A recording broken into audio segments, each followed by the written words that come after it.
ช่องยิบไป สบายดีเดี๋ยวนี้ก็12 โมงตอนสวย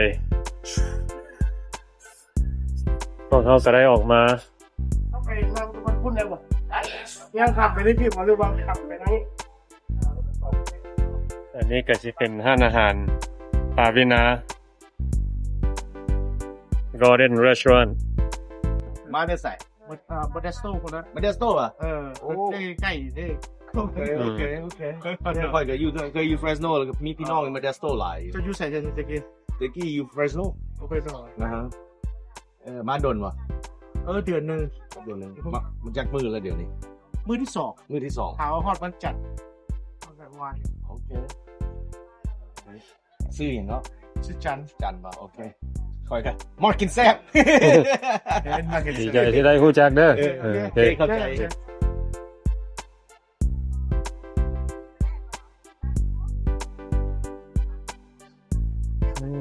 คัก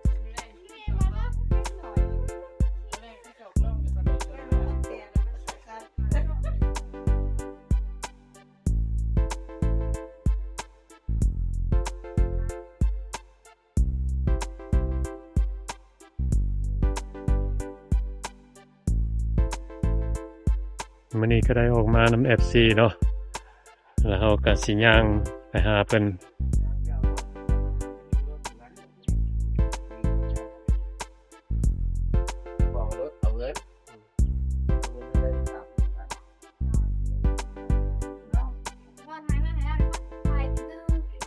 ออกมาทางที่ก็สิเป็นบอลเล่นเด็กน้อย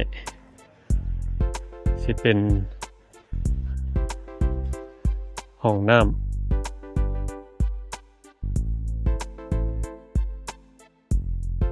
Pavina Garden Restaurant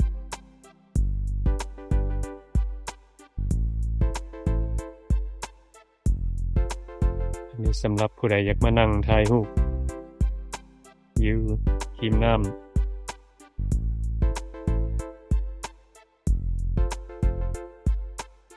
โอ้นี่สิเป็นทางเข้าเนาะ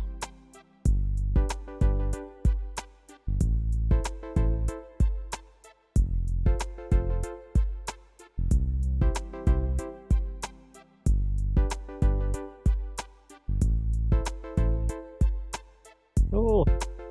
นี่ฮอดเมอร์เมดนี่อย่างรอถ่ายให้เบิดทุกคนได้เบิ่งเนาะงามหลายอยู่นี่อยู่เบื้องซ้ายมือ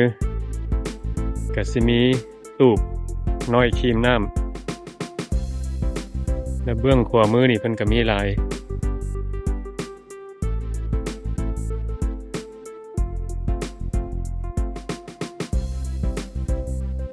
มีคนออกมานั่งกินข้าวกินน้ำก็สิเป็นห้านอาหารใหญ่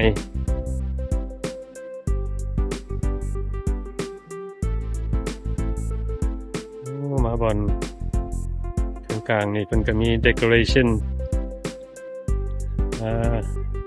ต้นคริสต์มาสเพิ่นก็ยังบ่ทันได้เอาลงเนาะงามหลายเพิ่นเมียนให้เบิดทุกคนมาเบิ่งนี่อันนี้ก็สิเป็นโอ้ย่างไปเพิ่นก็มีdecoration ดอกไม้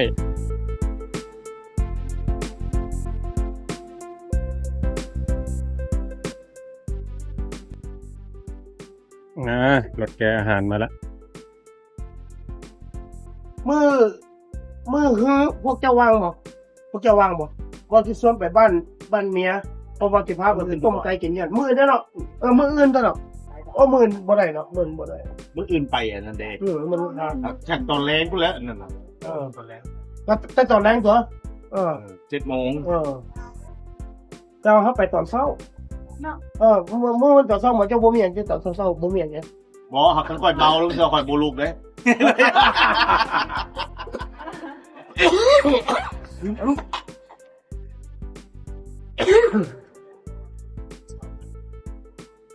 ก็ลูกชิ้น ไก่แล้วก็ ช็อตลูกซีน ต้นซีนแล้วก็ไก่ ปิ้งไก่ แล้วก็อันนี้เป็นอะไรที่จะเป็นอะไร ชอบไก่ น้ำตก นี่แบบซีนน้ำตกกันเลย ที่มันได้แก้มไหม แล้วก็พวกเขาก็ได้มีโอกาสมานั่งกินข้าวกินน้ำกับ FC มาจากแอตแลนตาเนาะ มาแล้ว แนะนำตัวเองได้บ่อ้ายอืม อันนี้คอยซื้อบิ๊กอยู่แอตแลนตา โอ้ อยู่ได้เกือบ50 ปีแล้ว เกือบ มาเล่น 50ปี มายามพี่ยามน้องเนี่ย โอ้ ก็เลยได้โอกาสที่โอกาสมาพ่อกับปนาโจ้คนบ้านนอกนี่ FC เพราะเป็น FC เพิ่นมาแต่ดุนแล้วกับปนามากินแซ่บ นะฮะอืม ดีใจที่ได้มาพ่อกับเจ้าดีใจหลาย อืม ดีใจหลายพ่อกับเจ้าก็ตั้งใจว่ามานี่สิมาพ่อให้ได้ความตั้งใจมาได้อีหลีก็อีหลี อืม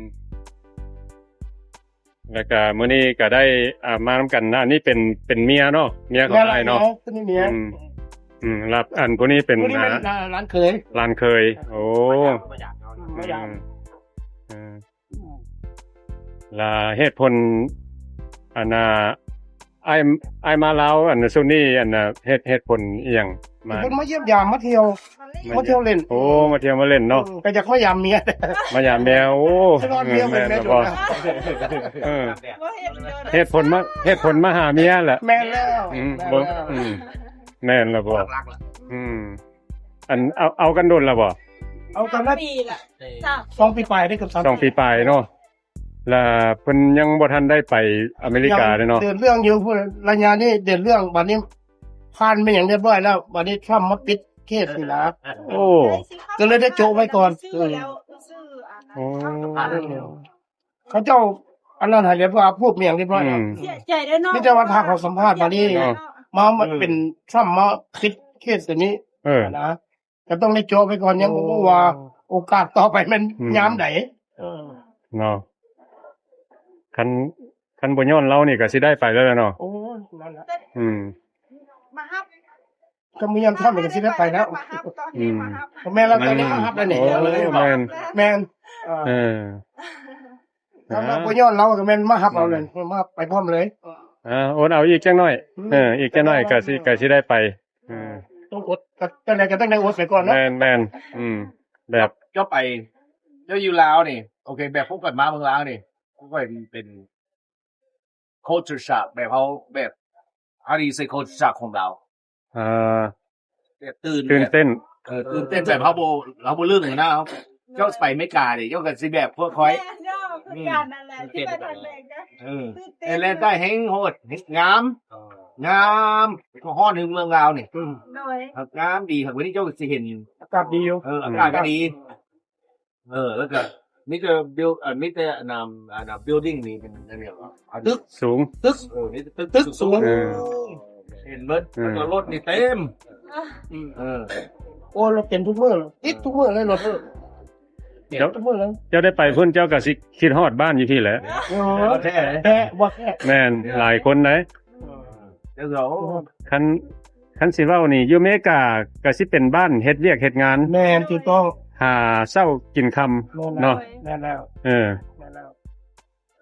แบบบ่มีดอกว่าสิอันน่ะ อย่างมาแบบนี้มื้อนี้ มื้อนี้อังคารหรือเปล่า แม่น แม่น เอาอย่างมานั่งเลยนี่มันอังคารบอยแหละ มีแต่วิกฤตมีแต่ซุปเสาร์อาทิตย์ แล้วเขาเจ้าเฮ็ดเวียกอีเด้อแบบ5 โมงฮอด2 โมงกว่า2 โมงฮอดกัน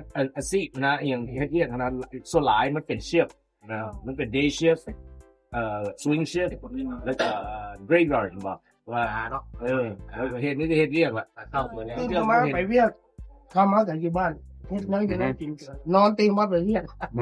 มีแต่วันเสาร์วันอาทิตย์มีเวลาออกไปเที่ยวไปหยัง ดอกมันมีหมาเหรอมีเนี้ยค่อยเฮ็ดเวียกมื้อนึง14 ชั่วโมงใช่มั้ยค่อยลุกแต่เช้าอาบน้ำเตรียมเครื่อง อยู่ลาวเขาจะเฮ็ดแต่8 ชั่วโมงเด้ โอ้ยลองเทื่อบ่ฮอด หลายเทื่อบ่ฮอดเนาะพี่เนาะไปเวียก เวลา 8 โมงต้อง9 โมงพุ่นน่ะเขาจะเฮ็ดเวียกแท้ๆน่ะ9 โมงกว่า ยูนีนา แล้ว10 โมงก็ไปกินข้าว แม่น โมงหนึงก็มักครับคือไม่เรียก อยู่อเมริกาค่อยอยู่อเมริกานี่นะ หน่อย ออกจากบ้าน แล้วกลับมาบ้านหั่น หน่อย แปลว่า11 ชั่วโมงเขาจังได้เข้าบ้าน อือหืออาทิตย์หนึ่ง6 มื้อบางเทื่อก็7 มื้อ โอ้ แม่น โอที ไม่ มัน ได้ จะมี พั โอก เล ที ย บ่ย้อนแบบเฮาหาเงินมาจ่ายเดียวฮะ โอ้คืออยู่นี่แหละอยู่พุ่นเฮ็ดหลายเท่าหลายเลยเขาจะรู้จังแห่งได้หลายเจะรู้เท่าใดจังแห่งมีเงินเดี๋ยวเท่าใดมีเงินเอาใจโอทีเจ้าเข้าใจ1 ครึ่งนะ1 ครึ่งของชั่วโมงเจ้า เอาเฮ็ดเวียกเฮ็ดไรก็ได้ซ้ำเก่าเฮ็ดเลยก็ได้ซ้ำเก่านะถ้าอยู่บ้านเขาก็เฮ็ดเวียกในตอนนั้นน่ะเนี่ยเฮ็ดเวียก มันบ่คือกันอยู่พุ่นเฮ็ดหลายได้หลายไม่กล้าคนหากินแล้วชั่วโมง แม่ไง เดี๋ยวชั่วโมงเป็นไม่เป็นเนาะ ซอยตอนเขาว่าเขาสิส่งงานมานี่นะ เลย โอ้ยดีใจที่อย่าง ว้า เอาเช่คนอื่น เราจะมาโดนนะ คนอื่นเขาถามมาเป็นอันคือดีใจมากบ้านมาฮอนนะคือดีใจปล่อยอย่างปลาดิเห็นบอกผู้ฮู้ว่าชีวิตเขาเป็นแบบไหนคนรู้ว่าชีวิตเขาเป็นแบบไหนแบบมาเมืองลาวนี่แบบนี้เขามีเวลาทำให้เขาเองเลยเห็นบอกเขามีเวลาแบบเมียกับหมามาแล้วกับแม่มาแล้วแบบนี้เขาก็มีเวลาพาแม่พาหมาพาเมียพาพี่น้องพาอย่างไปเที่ยวแบบนี้เขาอยากไปใช้ก็ได้เขาอยากไปฟิลิปปินส์ก็ได้ให้ไปออสเตรเลียก็ได้ให้ไปยุโรปไปได้ยูไม่กล้าออกไปบ่ได้เด้ไปใส่บ่ได้เด้ได้ต้องในยูในเมืองไม่กล้าเท่านั้นอยากไปเม็กซิโกก็ยังไม่ได้ไปใช้ไม่ได้ก็ได้เขาบ่อยออกว่าเขาขังเขาเมียไปในไม่กล้าเลย เขียนลูกซิ่งเป็นฮอดตอนสมัยยังน้อยเนาะสิ่งแบบนี้โชว์เดินแซ่บอีหลีแซ่บ ก็ทุกสิ้นสมัยเราเสียสมัยนะ แม่น มีน้ำจิ้มแล้วก็ผักกะหล่ำโอ้สุดยอดเลยสมัยที่กี้ผักกะหล่ำน้ำจิ้มหวานสมนะ น้ำตกใส่เปลี่ยน สวีทand sour sauce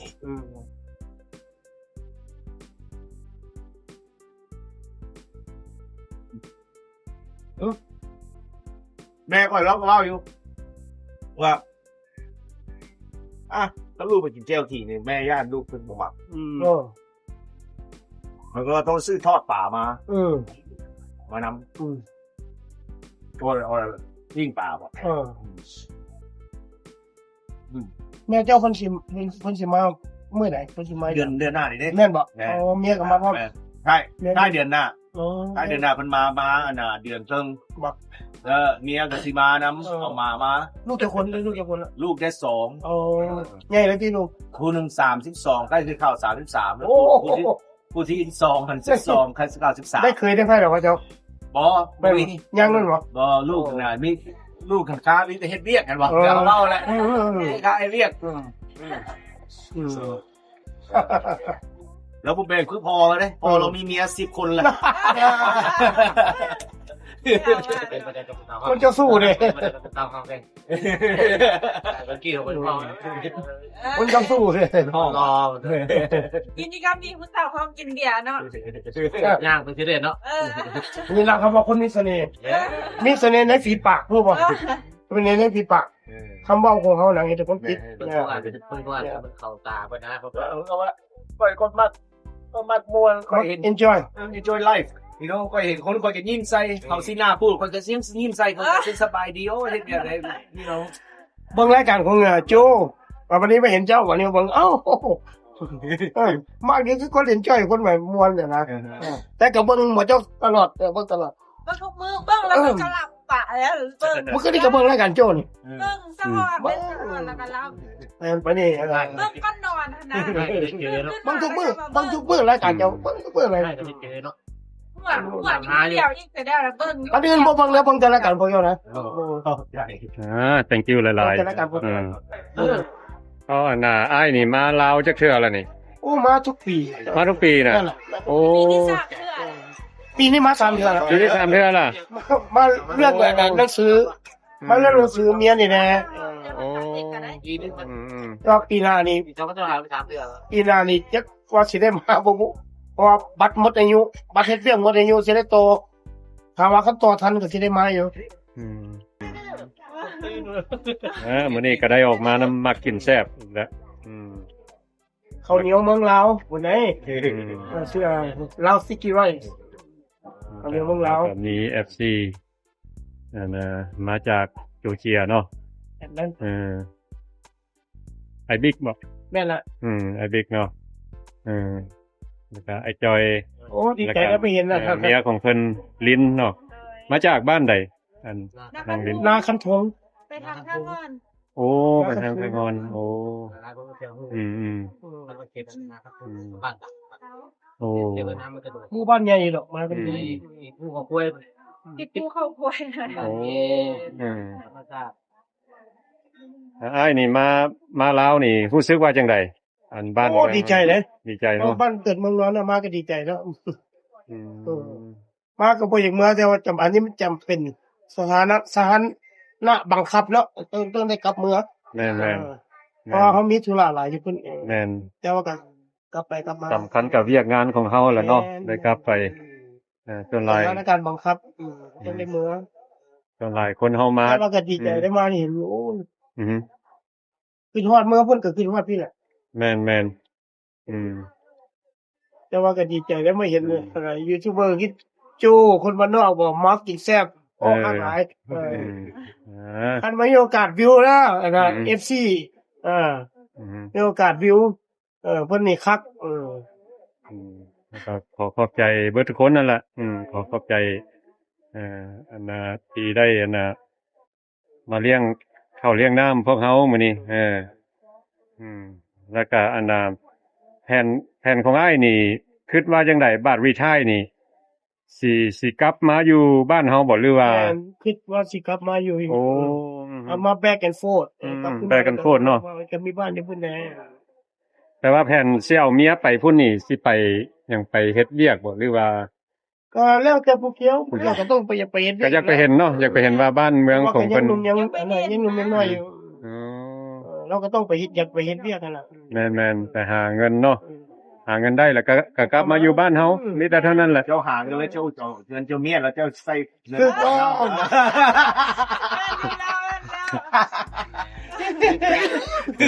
เรา บ่ต้องใช้เงินตัวเอง อันนี้เขาเอามาคนสลัดคนสลัด ก็เห็นหลายเลยก็เห็นหลายได้ยืนเพิ่นมาเอาเมียอยู่เมืองลาวบอกไปยิงเมืองเวียนบอกกัมพูชาอ่ะเอาบ้านเมียไปฮอดแล้วเมียเฮ็ดเวียกทางเมียเอาเงินไว้ถุงจ่ายเงินผัว แล้วละคนสลัดจอ ต้องไปหาคนใจายเงิน เพราะว่าคันได้ไปพุ่นเนาะก็2ผัวเมียเฮ็ดเวียกเขาก็หาเงินได้ดีเนาะ2คน two income is better than one โอ้ yes yes แบบเมียข่อยบ่ข่อยเฮ็ดเวียกเราบ่เฮ็ดนะข่อยบ่ให้เราเฮ็ดแล้วยังบ่เฮ็ดข่อยก็บ่ให้เฮ็ดโอ้ไรมัน5ปีแล้วบ่เฮ็ดวันนี้ข่อยย้ายกลับมาคืนแล้วว่าโอ๊ย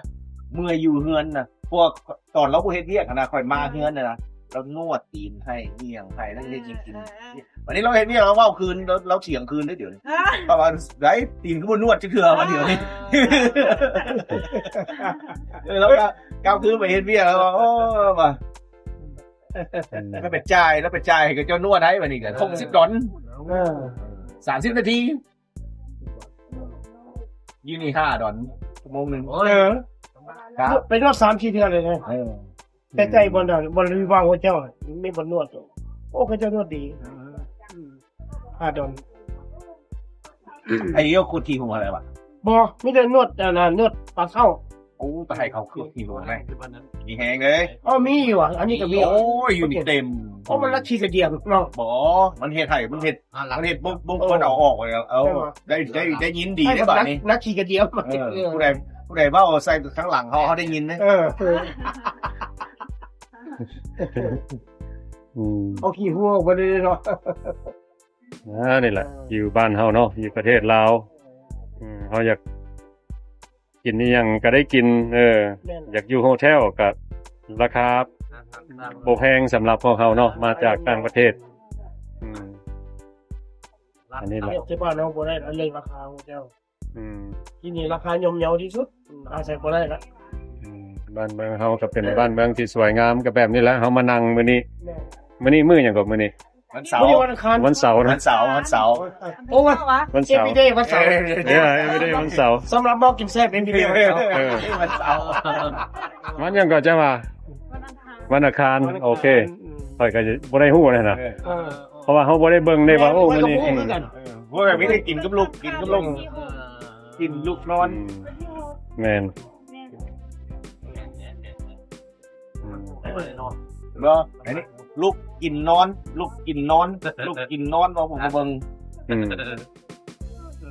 มันอยู่ ค่อยถามเจ้าอันหนึงเด้อ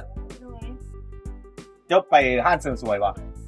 จะไปให้เขาเจ้าล่างผมมาเจ้าบ่ พ่อ บ่บ่ พ่อได้ไป โอเค ไปจากเพื่อน เพราะว่ายืนนี้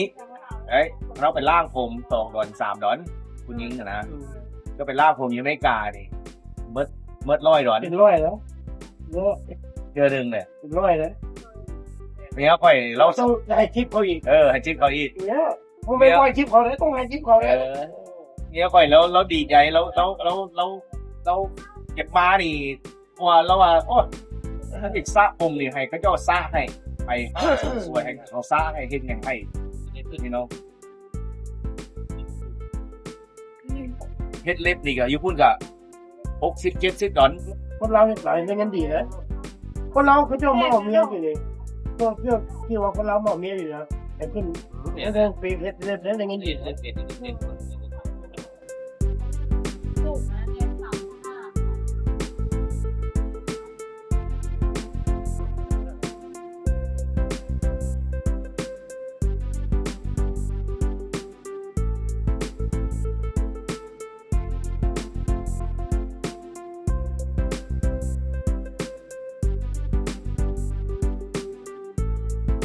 โอเคมื้อนี้พวกเฮาก็ได้ออกมาทานอาหารปาวินาอยู่บ้านหยังเนาะลืมละโอเคมื้อนี้พวกเฮาก็สิได้พากันกลับแล้วเนาะอาหารเพิ่นก็แซ่บหลายแล้วก็เป็นจังไดก็ขอขอบใจเบิดทุกคนที่เข้ามาเบิ่งวิดีโอของเฮา